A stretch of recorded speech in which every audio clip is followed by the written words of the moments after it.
let's get ready to go on a distillery tour.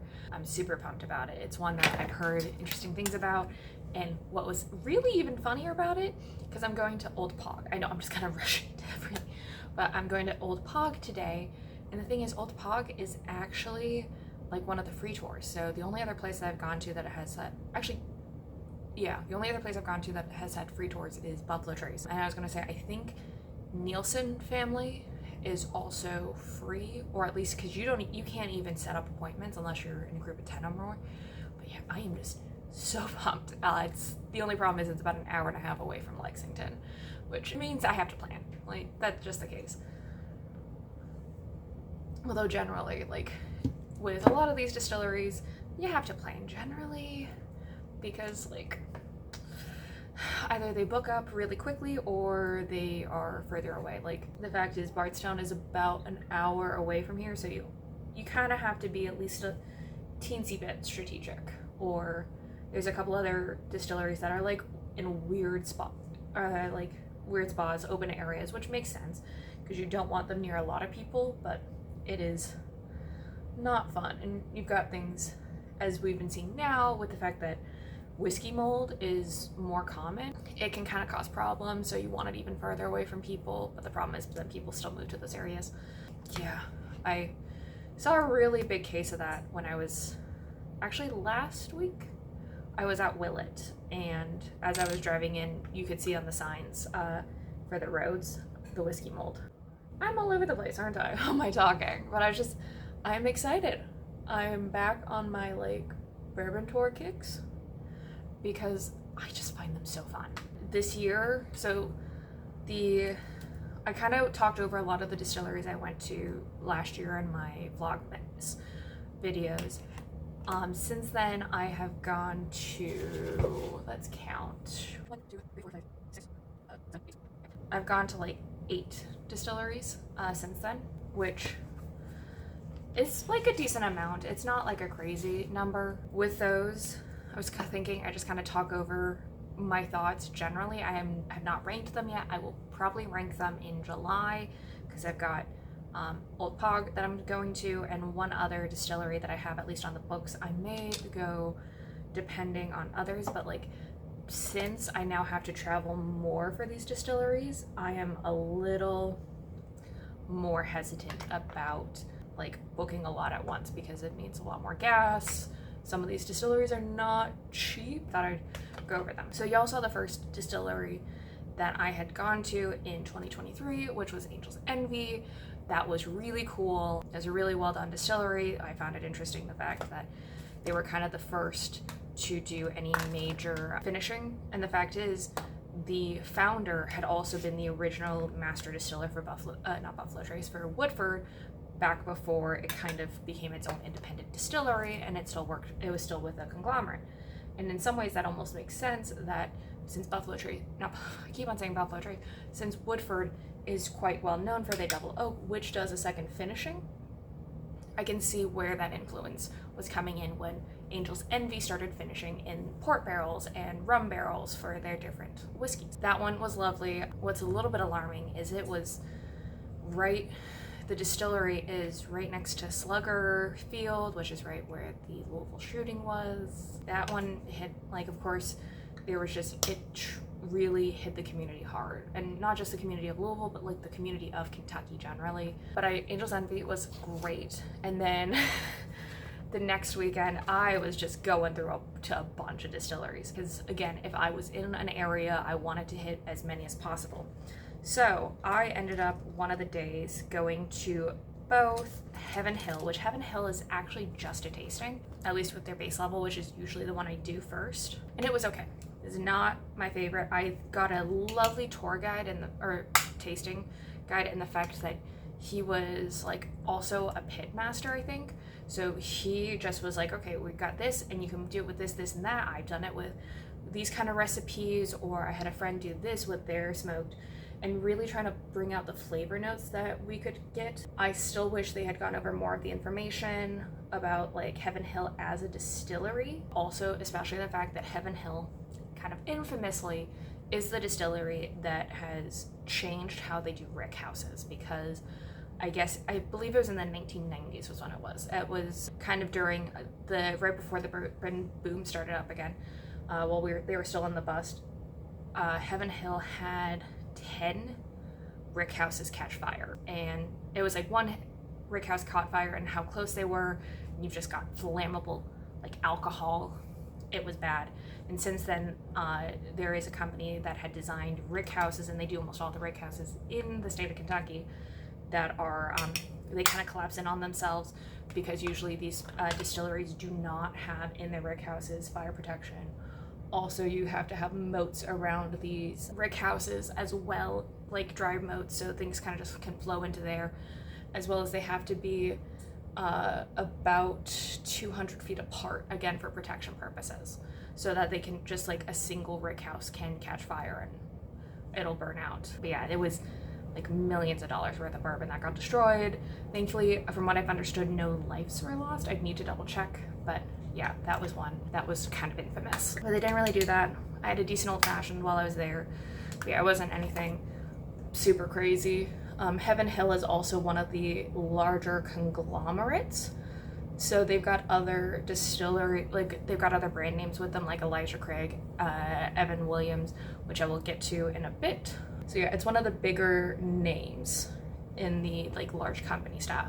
The next distillery I had gone to, and it was actually the same day, was the Jim Beam Distillery, which that one was kind of interesting. It was well done. They work on trying to show the modernization. They also had us like pour some of the bourbon into a barrel, like from the barrel into the trough. That was fun. Also, they have a great way of getting you to spend more money there and actually buying a bottle, because you can rinse out the bottle and put your thumbprint in the wax for Single Barrel and Knob Creek. And I did. That is going to be the bourbon I open when I finish my dissertation. I at least have one of those bottles now. And they go over the history of the distillery. And because Jim Beam honestly is the bigger, in terms of philanthropy, distilleries around here, that was interesting to see. I know a couple of people who work closely with them, because I have a friend who is very involved in the like Lexington food scene, and they've got a pretty good restaurant there, and she generally does a lot of food reviews, as well as being very close with the woman who is the assistant director for the Jim Beam Institute of Distilling here at University of Kentucky. So it was fun to go there. I just wasn't able to actually have a cocktail because I got like the last tour of the day, and the restaurant stopped seating at like 4:45, and we were going to finish at 5, so that did not happen. But I thought it was a pretty good distillery. I don't really care one way or the other about their actual bourbon. I tried a couple of them, and I also had experimented with their Japanese blend whiskey that they had. They're working with a Japanese whiskey maker on. It was interesting, but wasn't what I expected, and it's not one that I'm like, oh my gosh, I absolutely have to have it. Then 2 days later, because it was Martin Luther King Jr. Day, we had the day off, I ended up going to 2 more distilleries. I was really trying to get as many distilleries in when I could, because I didn't know how the rest of the semester year was gonna go. So also, I'm doing a lot of orange stuff because of my sweater. I ended up first going to Log Still. So I'd seen Log Still on Instagram, and I was very intrigued by them. So I was like, okay, I've got to go check this place out. It kind of seemed interesting. It was easy to get a ticket. I was the only person on my tour, because it was like 10 a.m. on a Monday, which is a little bit questionable on times to be doing stuff, but it was pretty good. My tour guide was very nice, and they had a very lovely docent who was not giving me the tour, but he was there in the bar area when I was doing my sampling, and I had an old fashioned there just to try it out, which also their old fashioned was pretty good. They use it's like a burnt sugar, but they use a plum bitters, which smells like bubblegum, honestly. Yeah, I went to Log Still. That was a fun one to do. They are still private labeling. They have been, of course, distilling, but because it takes a couple of years to get barrels to mature enough, they're waiting, because also they're using the larger barrels. If you use smaller barrels, they can mature faster, so you can have something like what is at Hartford & Co. or Second Sight, which I'll get to in a sec, because they use slightly smaller barrels most of the time, they don't have to go as long. You don't get some of the naming, like you don't get to call it a straight whiskey because it may not have matured for 2 years. It may have matured for 18 months, but it's still quite good. But with that, Distillery was great. It's in the middle of nowhere. I completely lost cell service and was going off of like the offline maps for Google Maps. And also turns out it's right next to a monastery. No idea. They make good fetch apparently also, but I didn't have time to, because the other distillery I was going to was Maker's Mark. Maker's Mark, I was sad they didn't have their restaurant open. It's apparently been like permanently closed, which is sad. I had a lovely apple butter old fashioned because they let you hold your drink as you're going around the tour, which is good. But yeah, we got to learn about the history. They've got like also sheep on the Maker's Mark farm. It's so fun. And they've also got just like, it's a very quaint-ish farm. And also, so fun fact with the, like, because it's called Star Farm, which is why you see on their labeling stars and everything. And at the time when they had opened, they were thinking it was like 4th generation distilling. Apparently it's actually like 6th generation. That was great. They've also got a beautiful, as you can see there, a stained glass, or not blown glass, not stained glass, blown glass sculpture. I actually have it as my lock screen on my phone, that it's supposed to kind of describe as you go through it the process of making bourbon, which is great. And with their actual bourbons, I would say I liked their 46. That was of their bourbons that I actually tried. I did like their 46. That's one, is a little bit more of their expensive one, but it's pretty good. I don't care as much for their typical one. I kind of already had a feeling, because back when I was home, my dad has some makers and I tried to make an old fashioned with it and I didn't like it as much, but then using either Sazerac Rye or Angel's Envy, much better. But so those two were great to have, like, go experiment, go explore. It was a very lovely tour to go on. Then for my birthday, I was there. I had initially tried to go to 2 different distilleries and neither of them really worked out. So at least last I checked, which was in January, Wild Turkey was not giving tours. They're doing massive construction, it sounds like, with their distillery to kind of renovate it, get it more, probably increase their production, because there is such a desire for bourbon generally on the market. And I was like, okay, I'll just go to their gift shop because they have drinks there, so I can have a sampling of it. I get there at like 4:30. The gift shop closes at 5, and they're like, no, it's not 4:30. The bar had closed at 4:30. I got there at 4:35. They have nowhere on their website that happens, and I was a little bit annoyed. So I got the stamp. I'll go back at some point. I just have yet to do that, because also if I'm in Lawrenceburg, I prefer to go to Four Roses if I want to try anything, because they have really good cocktails, and I also find it very fun that the whole distillery is styled like a Spanish Mission. It makes me feel like I am in like California Adventure before they did some of their revamping stuff, where I'm like, because yeah, first time I showed up, I'm like, that's a very bright yellow for a Mission style. Like, honestly, I'm used to just dilapidated old Mission style stuff because I've seen the original stuff. So didn't actually have any of the Wild Turkey there. However, Lawrenceburg had a bourbon bar, and I was like, okay, I'll go see what they have. Maybe there's something good. They had a sample flight of 4 Wild Turkey bourbons, so I got that and tried it out. I forgot which one I like. I almost want to say I like Wild Breed, but again, it's been since January that I went there. And during that whole experience, the only problem was there was like 2 people that were kind of like 2 older men that were kind of flirting with me, which was very awkward. One of them did pay for my flight. I mean, it was $14 total, but it was very nice of him. I hope it was just because I'd mentioned, oh yeah, this is like the start of my birthday celebration, and not him trying to like schmooze in any way. That is the problem of being a young woman who likes bourbon, is that kind of stuff, because sometimes you get that. I haven't had it a lot. This is like, that was the first time. The other person was somebody who was the spouse of a bartender there, and yeah, he was very drunk. But then the next day, I'd set up a tour for Willett, because that one's a little bit harder to get into. I forgot timing. So the thing is with where Willett is, it is in Bardstown. Bardstown is an hour and away from Lexington.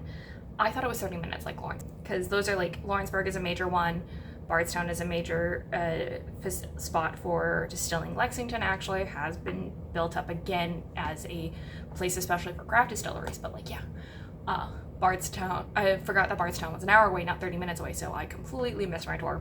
And so instead, I still drove over to Bardstown, but ended up just eating dinner or lunch at the kitchen, which is the Jim Beam Distilling bar. It was delicious, honestly. And also, I need to get my eyeliner done. Okay, the eyeliner is on. I also realized as I was putting on this eyeliner that the only other time I've actually worn this yellow eyeliner was when I went to this next distillery, because the next one I went to was back in March.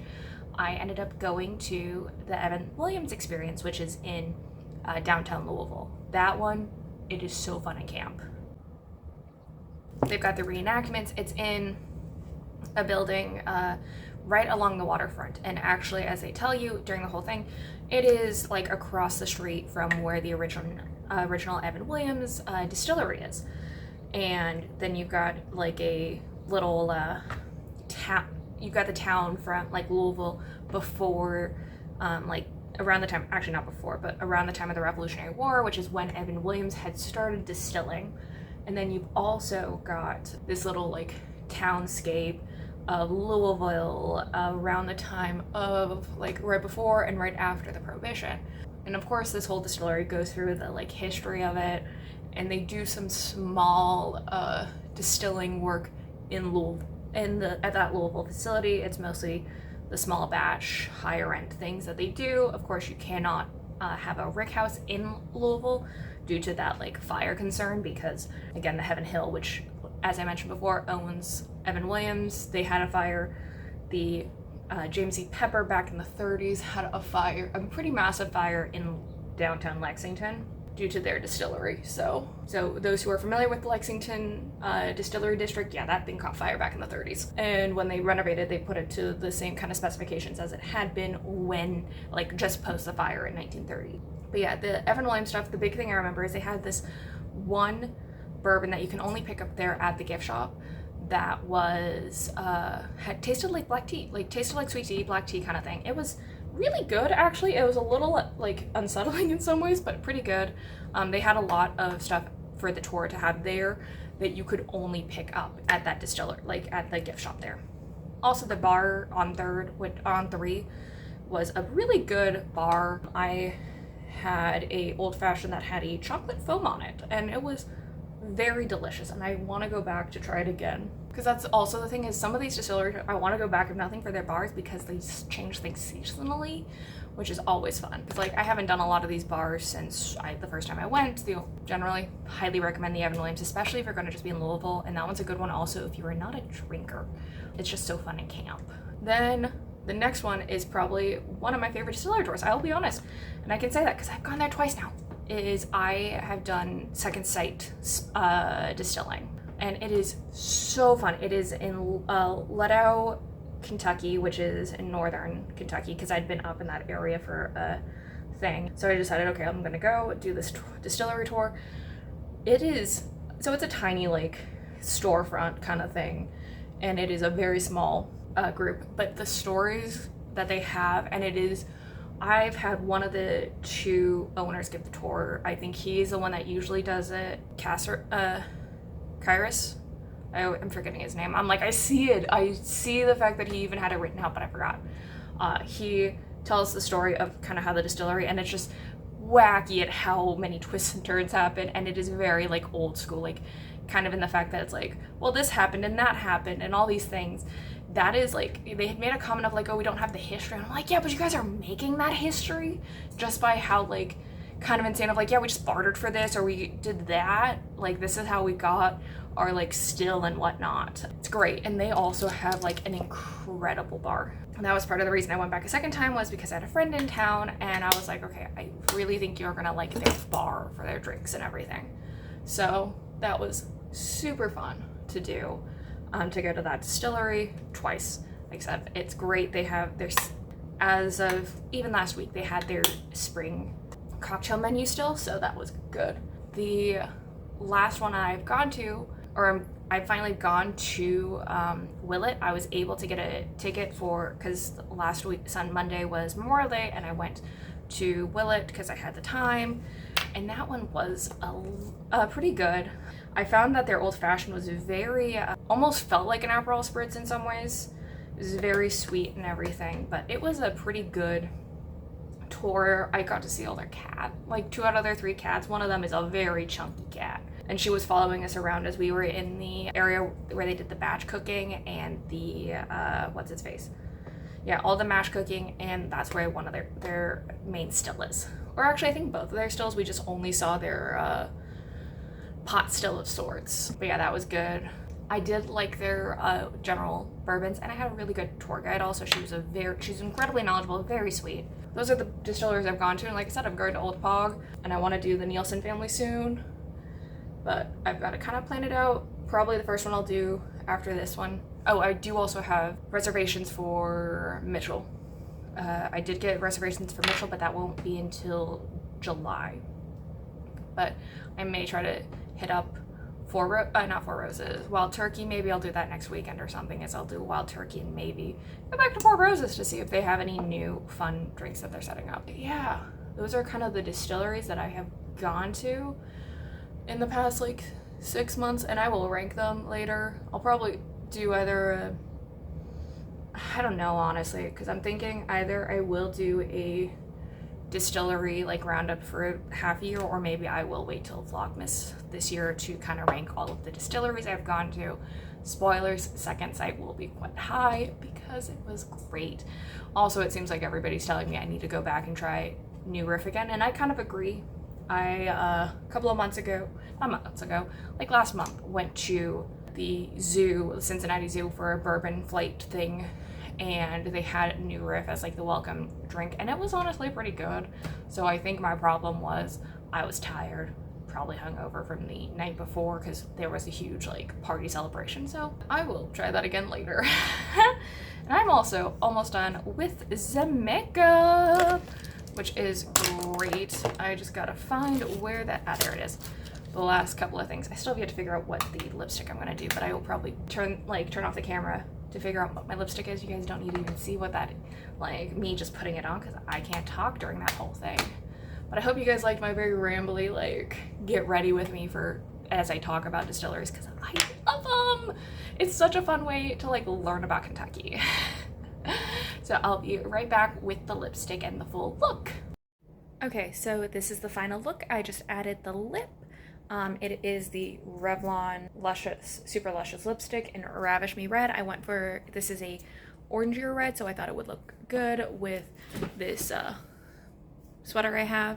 So yeah, that will be it.